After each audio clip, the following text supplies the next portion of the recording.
Episode 60, MKUltra, the CIA's secret mind control experiments. Welcome back to the Conspiracy Theory Analyst. I'm Robin. Tonight we cover a conspiracy theory that is not a theory at all. MKUltra is one of the most thoroughly documented programs of government abuse in American history. It is not speculation. It is not the product of overactive imagination or internet rabbit holes. It is a confirmed, declassified, congressional investigated reality. A CIA program that conducted mind control experiments on unwitting American and Canadian citizens for over a decade. The question for tonight is not whether it happened. It did. The question is what it tells us about the limits of government power, about what institutions are capable of when they believe the stakes are high enough, and about why, even with the documents now in the public domain, the full truth of MKUltra may never be known. Detailed explanation. MKUltra began in 1953, at the height of the Cold War. The CIA, under Director Allen Dulles, was alarmed by reports of Soviet and Chinese techniques for extracting confessions and altering behavior in prisoners, what was then called brainwashing. The agency wanted its own capability. It wanted to understand and to replicate methods of controlling the human mind. What followed was a program of extraordinary scope and almost complete ethical collapse. Under the direction of Sidney Gottlieb, a chemist who became the program's central figure, MKUltra ran over 150 separate research subprojects across more than 80 institutions. These included universities, hospitals, prisons, and mental health facilities across the United States and Canada. The CIA funded this research through front organizations and foundations, deliberately obscuring the government's involvement. The experiments included the administration of LSD, often to people who had no idea they were being drugged. Federal narcotics agents ran CIA safe houses in New York and San Francisco, where they gave LSD to unsuspecting individuals and observed the results. Mental patients were subjected to drug combinations, sensory deprivation, electroshock therapy, and hypnosis. Some were subjected to recordings of their own most self-degrading statements, played on loop, while restrained in straitjackets. The CIA funded a medical research foundation at Georgetown University Hospital, providing $375,000 toward a new facility in exchange for access to patients as experimental subjects. The program continued until the early 1970s, when it began to unravel through a congressional investigation prompted by a 1974 New York Times investigation by Seymour Hersh. CIA Director Richard Helms ordered the destruction of all MKUltra files. 2 years later, by accident, a cache of approximately 20,000 documents survived, misfiled in a financial records building and missed in the purge.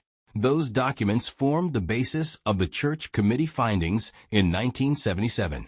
In 2024 and 2025, the National Security Archive published a new collection of over 1,200 declassified MKUltra documents, including the long secret testimony of Gottlieb himself to the Church Committee.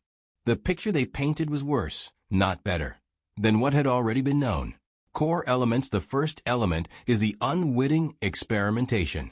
The defining horror of MKUltra is that the vast majority of its subjects did not know they were participating in CIA experiments.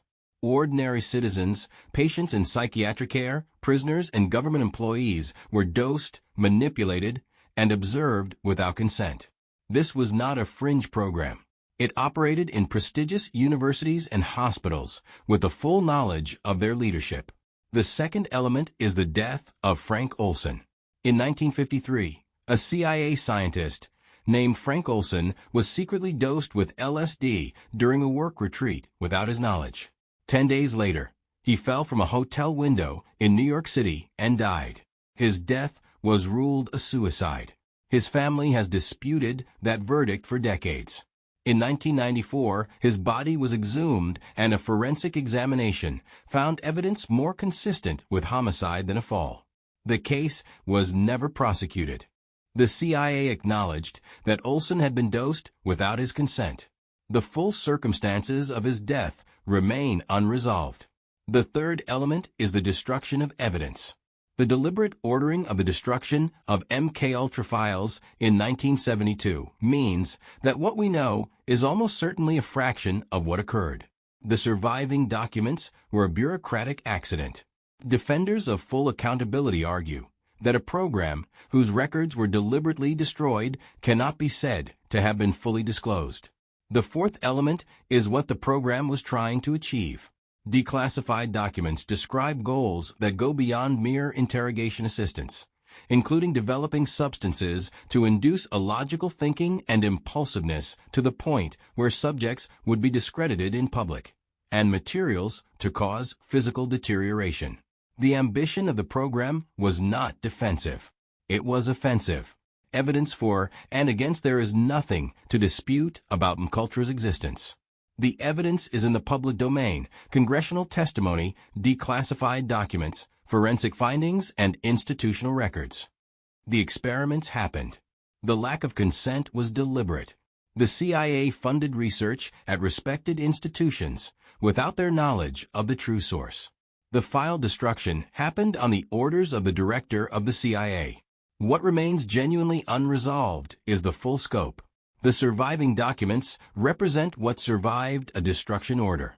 The most sensitive material about individuals targeted, about specific operations, about the ultimate fate of some subjects was likely destroyed. We know the shape of MKUltra.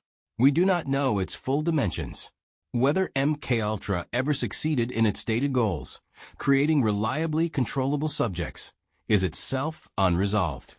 The available evidence suggests the program did not achieve true mind control as it imagined it. But the evidence also suggests it caused serious and lasting harm to individuals who never consented to being part of it. Arguments about IT's significance for those who see MKUltra as the defining proof that government conspiracy is not paranoia but documented history. The argument is straightforward. Here is a program, confirmed in congressional testimony, that conducted secret experiments on unwitting citizens, destroyed its own records to avoid accountability, and operated through prestigious institutions that lent it cover. If this happened, they argue, what confidence can we have that comparable programs do not exist today? The counterargument is not that MKUltra was acceptable, but that its exposure through journalism, congressional investigation, and the accident of surviving documents demonstrates that the system of oversight eventually worked. A program this extensive could not be sustained indefinitely without coming to light. The Church Committee hearings, the Senate oversight, and the subsequent reforms to intelligence oversight were genuine responses to genuine abuses. Others note that MKUltra should be understood in its historical context, not to excuse it, but to understand it. The Cold War created a climate of existential fear, in which the CIA genuinely believed it was in a race against Soviet capabilities it could not fully see or measure. That fear does not justify what was done, but it explains how an institution could convince itself that it was acceptable. Public opinion and broader impact, MKUltra sits at the center of a large portion of modern conspiracy culture, not as a theory, but as proof. When people ask why they should believe that governments conduct secret operations on their own citizens, MKUltra is the answer. It happened. It was denied for years. The records were deliberately destroyed. What survived was an accident. Its influence on culture is immense, from films and television programs to music to the broader conspiracy ecosystem. Theories about modern mind control programs, about targeted individuals, about government manipulation of civilians, all trace some part of their credibility to the fact that MKUltra was real. The 2024 and 2025 document releases, bringing Gottlieb's own testimony into the public domain, have renewed academic and journalistic attention. The program has not aged, it has become more relevant. Conclusion: MKUltra is not a theory. It is a documented chapter of American history, one of the most disturbing ever brought to light through congressional investigation. The CIA conducted mind control experiments on unwitting citizens. People were harmed. Frank Olson died in circumstances that have never been satisfactorily explained. The records were deliberately destroyed. What remains unresolved is the full scope of what was done, and whether the 20,000 documents that survived by accident represent everything there is to know, or just a fraction of it. For those who see it as proof that governments will do anything when they believe the stakes are high enough, MKUltra is the clearest case in the public record. For those who see it as a historical aberration addressed by the oversight mechanisms that exposed it, it is a warning that was heard, at least for a time. What is certain is this: it happened, and the CIA tried to make sure we would never know.